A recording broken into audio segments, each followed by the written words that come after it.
بسم اللہ الرحمن الرحیم۔ ناظرین و سامعین، السلام علیکم ورحمۃ اللہ وبرکاتہ۔ مسند امام احمد میں ہے کہ ایک بدوی نے بیان کیا ہے کہ نبی صلی اللہ علیہ وآلہ وسلم کے زمانے میں دودھ بیچنے کے لیے مدینے گیا۔ بے سے فارغ ہونے کے بعد میں نے کہا چلو ان سے بھی یعنی محمد صلی اللہ علیہ وآلہ وسلم سے مل لوں اور ان سے کچھ باتیں سنوں۔ میں نے دیکھا کہ آپ ابو بکر اور عمر رضی اللہ عنہما کے ساتھ جا رہے ہیں، میں بھی پیچھے ہو لیا۔ یہ تینوں ایک یہودی کے گھر پہنچے جو تورات جانتا تھا۔ اس کا لڑکا قریب الموت تھا، نوجوان اور خوبصورت۔ وہ اس کے پاس بیٹھا تعزیت نفس کی خاطر تورات پڑھ رہا تھا۔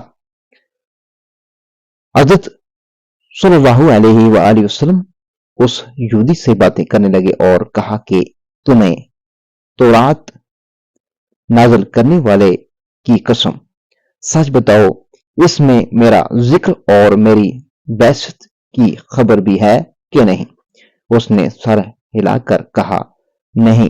تو اس کا قریب الموت جوان لڑکا بول اٹھا کہ تورات نازل کرنے والے کی قسم کہ ہم اپنی کتابوں میں آپ کی صفت اور بعثت کی خبر پاتے ہیں، اور میں گواہی دیتا ہوں کہ آپ اللہ کے رسول ہیں۔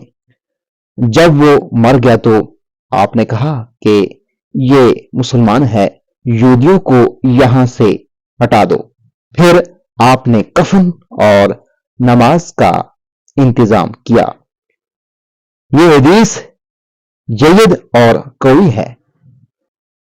ناظرین و سامعین، ویڈیو کو دوسرے لوگوں کے ساتھ لازمی شیئر کر دیجیے گا، اور ابھی تک اگر آپ نے ہمارے اسلامی اور معلوماتی channel wealth of knowledge corner کو سبسکرائب نہیں کیا تو لازمی سبسکرائب کر دیجیے گا، بیل آئیکن کال پہ کر دیجیے گا تاکہ آنے والی ویڈیوز کا نوٹیفیکیشن آپ کو بر وقت وصول ہو سکے۔